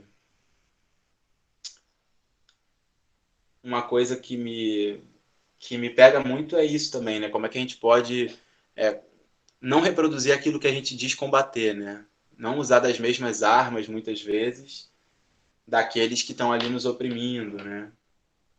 E isso é desafiador, né? Nessa era em que também o poder se redistribui a partir de muitas visibilidades possíveis, e ao mesmo tempo continua invisibilizando e inviabilizando uma série de formas de existir, né? A gente não tem resposta pronta, graças a Deus. A gente está aqui, acho que tentando elaborar, né, respostas aqui agora, ou novas perguntas, novas formas de agir, de pensar, de sentir. A gente realmente não tem resposta. E, assim, diante do poder violento, desse poder das armas, milícia, polícia, o tráfico, né, o varejo da droga, etc., não dá para a gente colocar ali também a nossa cara, o nosso corpo, assim, e pronto, né? Do tipo homem-bomba, né? Muito difícil, então, chegar e dizer que a gente vai chegar e fazer acontecer individualmente, né? E vai resolver um problema individualmente. A gente está buscando como reorganizar, como desorganizar o poder do jeito que ele está para reorganizar a vida de um jeito que seja mais interessante para todos, né? Eu penso muito por aí. Não dá para ser herói, né? Então, também não dá para necessariamente chamar para si um heroísmo, né? Ou apostar num messias de direita ou de esquerda para resolver nossos problemas. A gente vai ter que, aqui agora, sem esses personagens, ou apesar desses personagens todos, fazer alguma coisa diferente. E aí acho que passa por aí também, tentar ecoar vozes que estão menos amplificadas, tentar dar mais visibilidade àquilo que ainda não tem tanta visibilidade. Eu acho que passa por aí também, né? E usar e reconhecer, né? Para mim passa muito por reconhecer qual o poder que eu tenho na mão e o que eu posso fazer com esse poder. Eu penso muito desse lugar de poder também, né? Enquanto professor, enquanto homem branco, e por aí vai.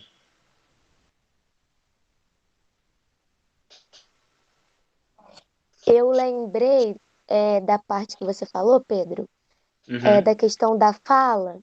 Eu sim, nunca li assim os nomes que você trouxe, não, dessas pessoas, mas eu lembrei lá do dia do encontro do NEABI, né? Que foi vários vídeos, várias palestras e tudo mais. Aí eu lembrei, eu não lembro quem falou, então para quem não assistiu, já vai lá e assiste, que aí vocês vão achar onde que tá. Que é muito bom também. Que alguém tinha falado assim, a oralidade é tão potente que a língua é usada como processo de morte.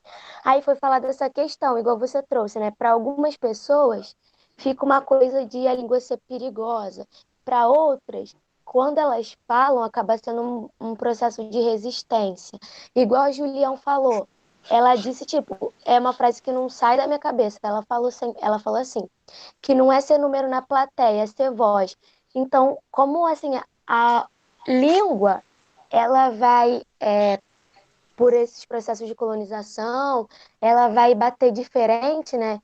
Ser diferente para cada pessoa, em cada situação que elas já passaram. sim. Também trabalhando como forma de poder, muitas das vezes. Não, sem dúvida. Tem significados diferentes para diferentes pessoas e grupos, né? A tomada da palavra. Mas é isso, entendendo que quando a gente fala, a gente se compromete, a gente é colocado num certo lugar, quando a gente ganha visibilidade, colocam a gente num certo lugar para além do que a gente mesmo está pensando, né? Você aí fez referência, tem vários desses debates do evento do NEABI, que aconteceu em novembro, estão lá na página da COEX, no YouTube, né? A gente pode até compartilhar por aqui. A COEX tem também divulgado vários vídeos aqui do encontro desse grupo.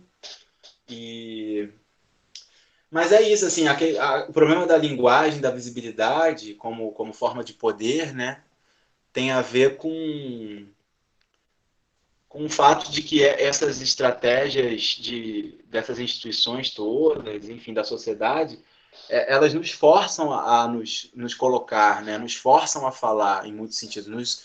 Na verdade, tudo que a gente tem hoje pelas redes sociais, por exemplo, redes sociais digitais, é uma grande incitação ao discurso, incitação à fala, falar, discursar, e você não vê esse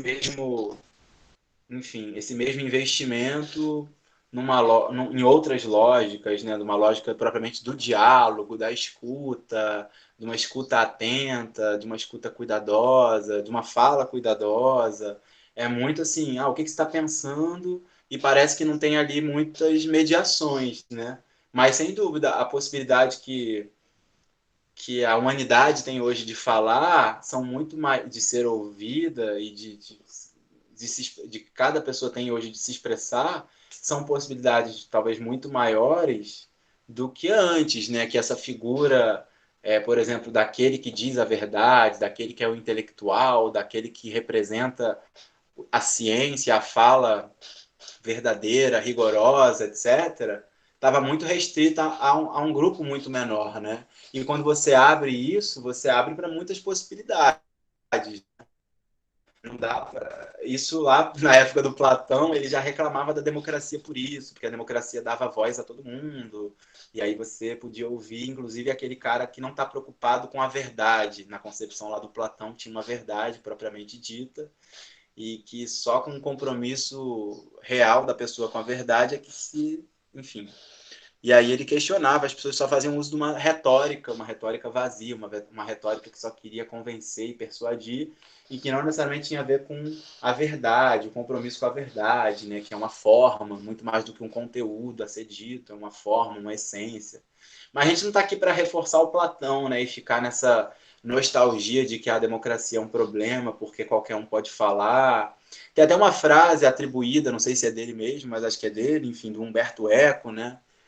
Umberto Eco, intelectual italiano importante, tal, que fala que a internet multiplicou ou deu a oportunidade de dar voz aos imbecis, e aí fica uma coisa meio difícil, né? Assim, a gente está sempre recortando dizendo que o imbecil é o outro, né? Esse que é o problema, né? E eu acho que esse nosso gesto todo aqui de buscar referências nas filosofias, nas ciências sociais, em outras ciências e nos discursos e nas nossas próprias experiências é um pouco da gente fazer autocrítica aqui, né? E perceber assim o quanto que projeções que a gente tem sobre o outro podem dizer muito também sobre nós mesmos, né? Então, a possibilidade de pensar não só criticamente, mas também autocriticamente, né? Trazer isso tudo e aí reconfigurar nossa forma de falar, de ouvir. A gente está aqui tentando isso, né? Inventar um espaço seguro, né? Um anseio muito grande das educadoras e educadores, né? A Faila estava lá lendo a Vanise Gomes com a tese dela sobre filosofia com crianças, né? Mas isso é um tema que aparece para Bell Hooks e para muitas outras pessoas, né? Como criar um espaço seguro, né? E todo o nosso esforço de uma série de educadores aqui no IF, enfim, não vou falar por todos, mas para muitos é isso, né? Como criar um espaço seguro, um espaço interessante, onde as pessoas possam sentir que as suas vozes são valorizadas, entender que cada um tem um papel aqui, um espaço na produção do conhecimento, na produção do que é a vida, na produção do que é a vida em comum. Então é isso, a ideia é que todo mundo se sinta à vontade para falar. Inclusive, a gente está chegando perto do nosso teto de horário. Queria deixar bem aberto aqui para quem mais quiser falar ou conversar aqui pelo chat, ficar bastante à vontade, não se sentir de modo algum constrangido. Aqui não tem respostas erradas, a gente está pensando junto.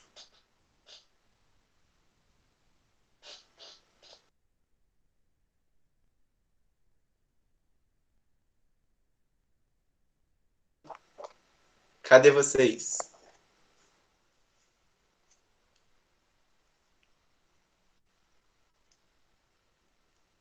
De boa? Alô, Oba! boa noite.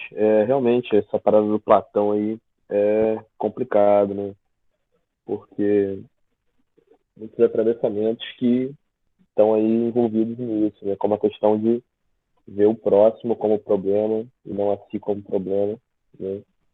a questão também de se revoltar, talvez, com uma situação, e aí acabar concordando, talvez, de uma maneira errada, o que é errado e o que é certo. Eu já acabei caindo no discurso aí, mas enfim, caindo nessa ideia, porque realmente você observa tudo que está acontecendo, o que já aconteceu nesse período de 2 anos para cá, talvez menos, e você vê que realmente tudo isso está acontecendo porque aí você vai lá, a democracia aconteceu, o cara escolheu, tem alguém no poder que não é preparado e tal, aí tem um monte de gente que fala sobre isso, mas isso não é um ponto, né? Mas eu acho que é chover no molhado, é se tornar parte do problema, fazer isso é se tornar parte do problema.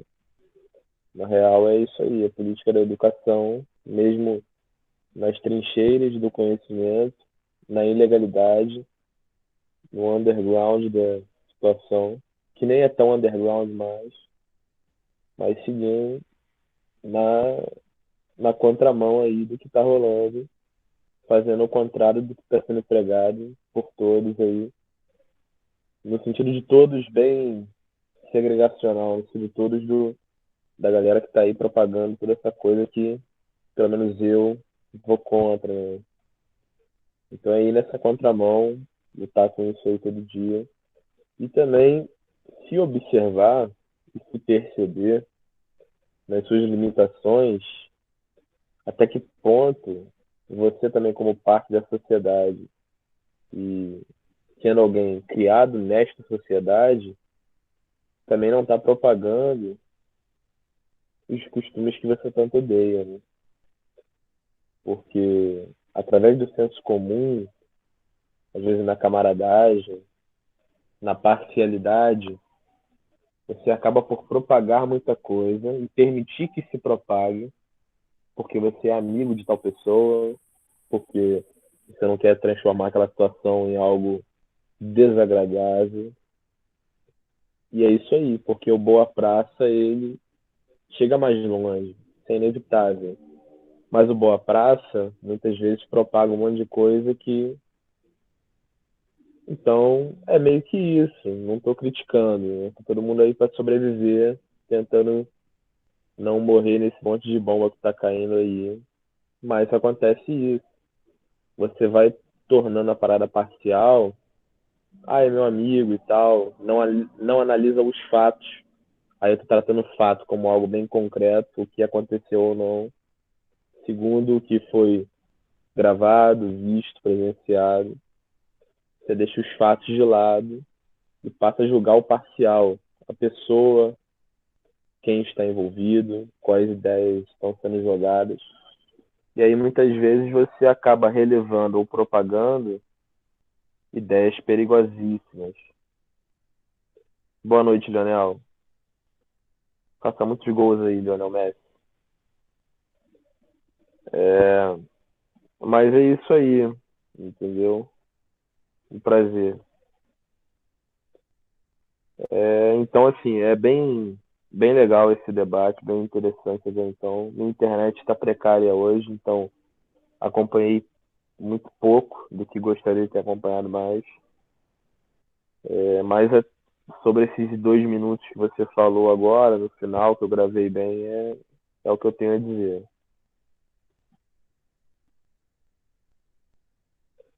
Então, Bianca, o que se propaga, essa é a grande ideia. Eu estou dizendo aqui, no caso, que o que se propaga é essa questão da política do ódio, né? A gente pode personificar a política do ódio, mas eu estava dizendo a ideia, a ideia que eu considero como errada em geral, né? Aí, mais uma vez, o que é o que se propaga? Homofobia, racismo, né? Coisas assim, a religiosidade, e outras coisas que eu abomino. E aí eu estava tratando dessa forma, como aqui muitos me conhecem, alguns, né? Não vou dizer muitos, porque 5 pessoas presentes destas 2 São Pedro, então, mas enfim, algumas pessoas me conhecem, então eu já pensei que está intrínseco a questão do coisas que eu abomino, mas é isso aí. São as práticas que eu não concordo, e aí você vai propagando isso no dia a dia. Porque o racismo, né, puxando sardinha para pesquisa, a gente pensa que é o cara que, muitas vezes sim, é o cara que está gritantemente ali praticando a parada, mas muitas vezes uma prática, um desviar do olhar, o medo, a fala, fala, a não prática, está também propagando ou então ajudando com essa política, com esse algoritmo, falando agora das redes sociais, do racismo, né? Às vezes você vai tirar uma foto para divulgar o teu produto na internet, você coloca o braço de alguém branco para poder mostrar tua pulseira, por exemplo. Sem perceber, às vezes, ou percebendo, você tá ali propagando a parada. Você tá ali, bandeira branca é da paz, bandeira preta é do luto. Você tá ali nessa ideia de estar imerso numa sociedade que, querendo ou não, vai te forçar, ou sem precisar te forçar, vai fazer com que você vá seguindo o fluxo, e nessa de seguir o fluxo, você cai nessas, eu não poderia ser chamado de armadilhas, mas cai nessa repetição, nesse maneirismo, nessa memória mecânica, nessa memória prática de estar sempre fazendo e seguindo o fluxo, o que é muito perigoso.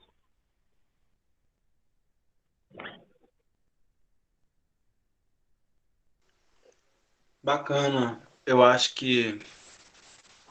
Ah, tá, calma aí, a Bianca tá dialogando por escrito. Tem uma orientação. Tenho minha orientação em tudo, mas não julgo. Já vi tudo trabalhando no Estado. Não, mas. Não sei, o gancho que eu pego aqui do que o João falou, Bianca e todos aí, todos. Não sei, tem muito a ver com isso. Como é que a gente se posiciona, como é que a gente não reproduz coisas que a gente mesmo não está vendo ainda, né? A partir de que lugar que a gente está se posicionando. É claro que o certo e o errado no nosso posicionamento são bastante, enfim, relativos, né? Pedro, Também. Opa! seria interessante pedir, né, um minuto. Bianca, você se incomodaria de explicar falando o que você quer dizer, o que você não entendeu? Eu acho que o diálogo é muito válido, né? É como diria Guimarães, não, a mudez canoniza bestas feras, né? Tem essa frase aí, que é de um poema que eu gosto muito, então assim, se não rolar diálogo, vai ficar por isso mesmo. É claro que a escrita também é um diálogo, mas, por favor.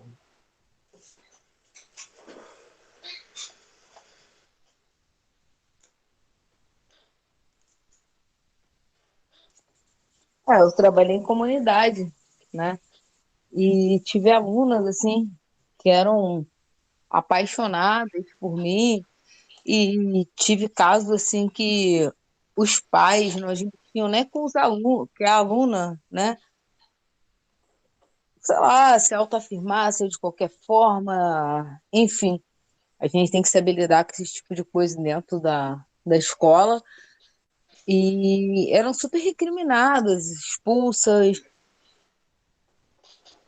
E dentro da própria casa, o pai, que era o pastor, que ia reclamar que a menina usava um short, que não podia, tinha que fazer educação física, no caso, de saia, com short por baixo, o próprio pai usava. E eram três irmãs, e a gente descobriu depois de algum tempo, fui conversar com a direção da escola, eu recém-formada, isso há 20 anos atrás. O pai falava que a menina, antes de ser de qualquer homem, seria dele. E eu saía da escola com polícia, com escolta. Então, são umas coisas muito loucas que acontecem, na verdade, né?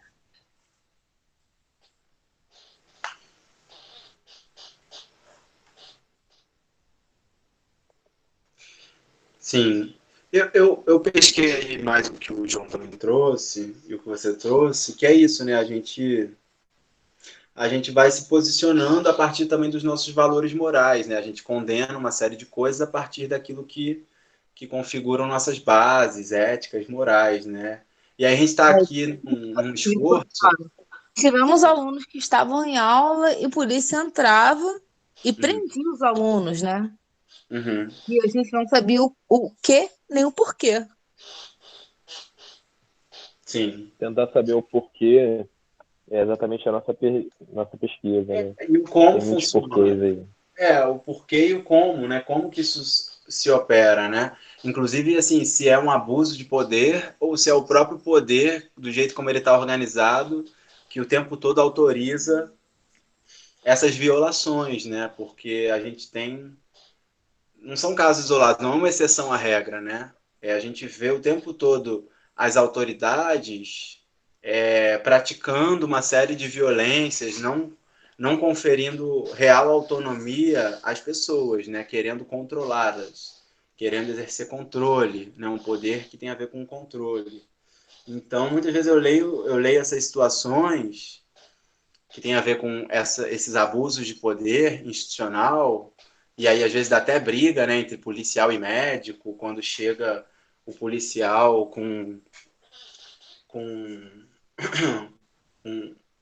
com pessoas já mortas, por exemplo, no hospital, né, e aí o médico se recusa às vezes a receber aquelas pessoas, né, o policial está ali mudando o local da morte, né? Mudando o local onde aquela pessoa foi morta em decorrência da ação policial, né? Daquele homicídio que aconteceu fora do hospital. E aí, às vezes, tem uma briga entre diferentes poderes, do médico e do policial, e a gente vai tentando analisar isso, né? Como é que isso está acontecendo? Ó, que doido, né? Pois é, e as pessoas podem reagir de diferentes maneiras, assim, os conflitos, eles... Que doideira, que pesado. Sério? Caramba, Bianca. Puxado, hein? É doideira. Mas enfim, é isso. A gente está sujeito a muitos conflitos, a fazer parte desses conflitos, a intervir sobre esses conflitos, né? Com os recursos que a gente tem na mão. Classicamente, a gente acaba entendendo que fazer a crítica de algo é dizer que a coisa está errada, né? Ah, não deveria ser desse jeito, deveria ser de outro jeito. Isso não pode ser assim, tem que ser assado. E aqui a gente está, através dessa lógica também dos estudos, desse aprofundamento, né, de uma análise de como é que se dão as relações sociais, de poder e tal, tentando mostrar isso, que a crítica da sociedade, a crítica de como as coisas funcionam em sociedade, passa menos por uma simples denúncia de dizer a coisa está errada, mas mais por mostrar, claro que também a gente pode chegar e dizer a coisa está errada, mas a força da nossa crítica pode também aqui residir na gente descrever como é que as coisas se dão, né? Como é que o poder se dá. Então, às vezes, a gente não está nem denunciando algo, dizendo a polícia está errada. A gente só quer filmar, às vezes, a ação da polícia, só quer filmar a ação ali da autoridade, ou só quer questionar aquele poder de autoridade, sem necessariamente dizer nada. E aí, só esse ato de querer enquadrar, de querer visibilizar aquilo, dar alguma luz ao próprio poder sendo exercido, a gente vai ser questionado, né? A gente pode ver aí como é que ficam os jornalistas e, sobretudo, os jornalistas de mídia comunitária, né? Quando eles tentam apenas mostrar o que está acontecendo, apenas garantir o direito à informação, aquilo já soa como uma crítica muito feroz ao poder que está sendo exercido, né?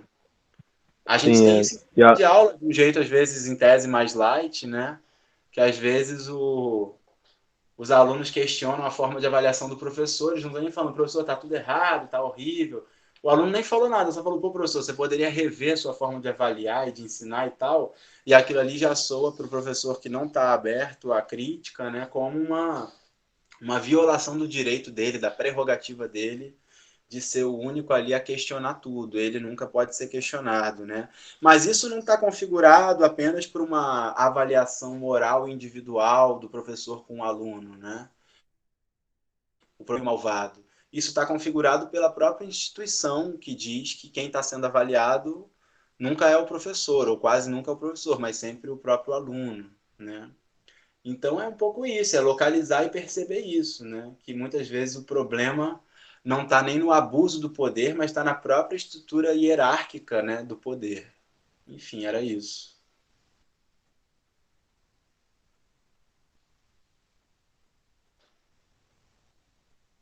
João também pediu para falar de novo.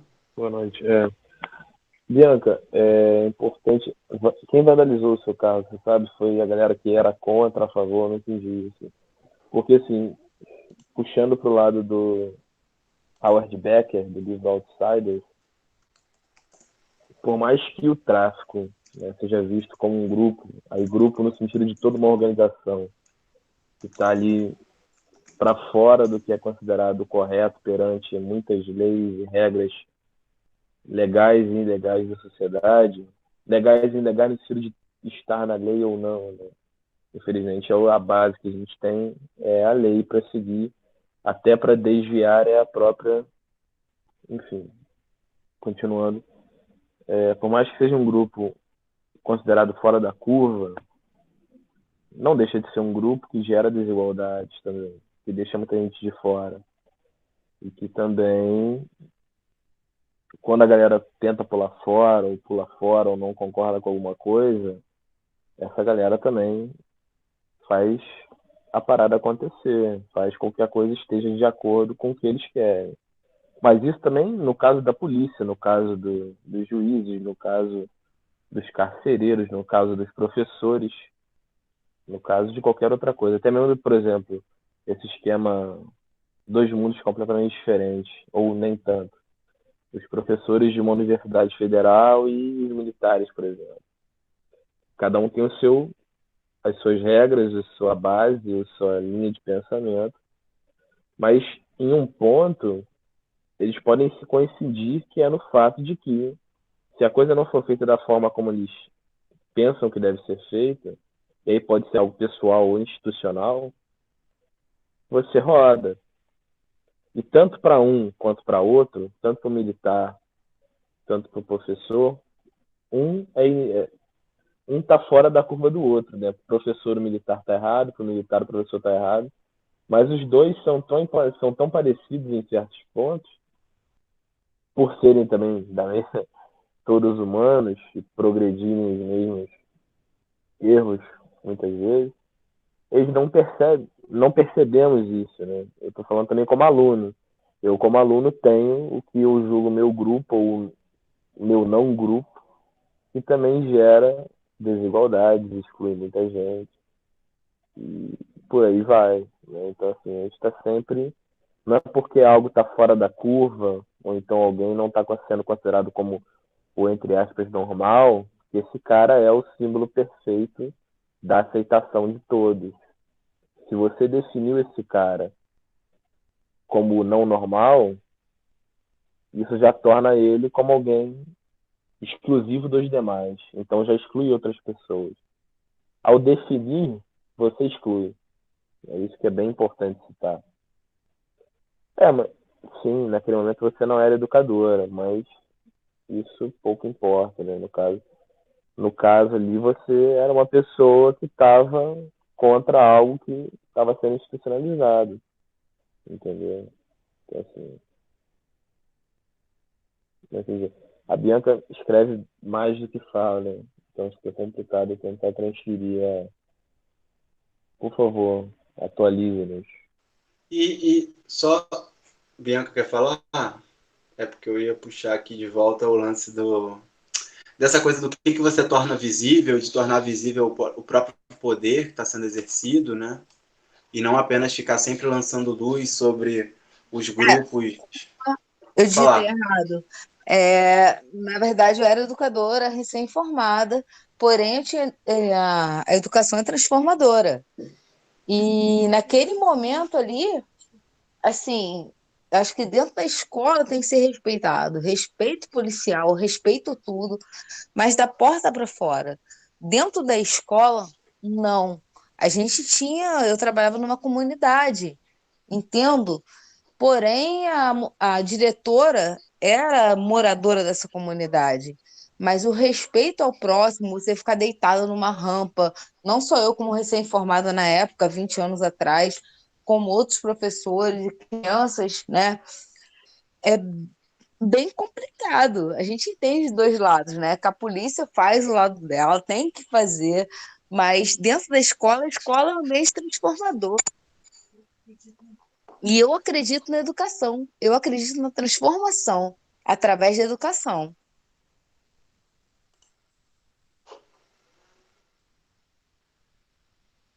Opa, só, amém, né? Que bom que acredita na educação, transformação. Muito bom. Realmente são raras as pessoas. Muito legal ouvir isso, Bianca. Mas só para terminar a comparação que eu fiz com o militarismo e a educação também, algo absurdo que às vezes acontece em algumas instituições, que é um costume que veio do militarismo, e nas escolas, isso tanto para alunos quanto para professores, quem é mais antigo é que tem a preferência muitas vezes.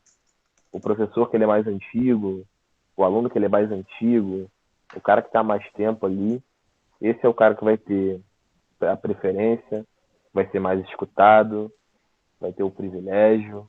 E isso em qualquer coisa, às vezes numa fila, às vezes num concurso, uma bolsa, não sei. As oportunidades são diversas. Mas é um costume de mundos completamente distintos que são propagados. O Pedro, como um professor novo, pode confirmar que os professores mais velhos têm, querendo ou não, é claro que o IF é algo bem plural e aberto, né? Eu estou falando de um ponto privilegiado.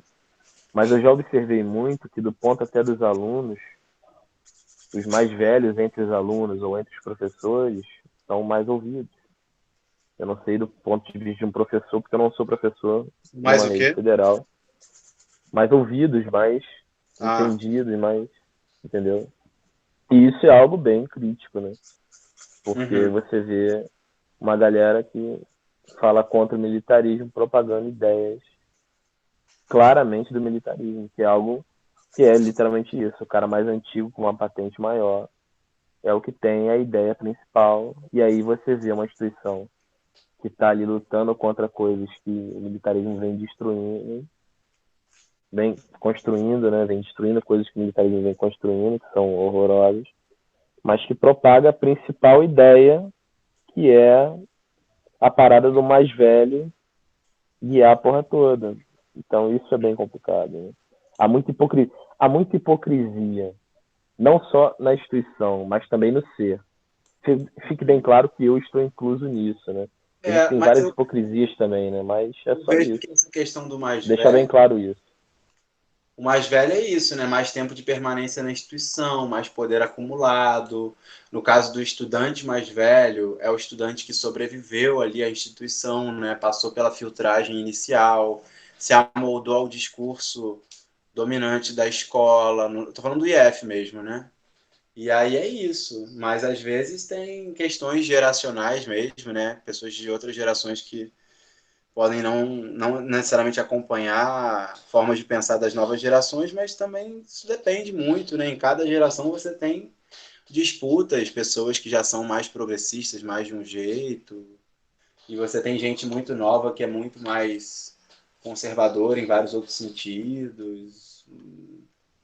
Isso tem a ver, tem atravessamentos com as faixas etárias e tal, e com o próprio tempo de permanência nas instituições, mas também depende, né? Eu acho que de muitos fatores.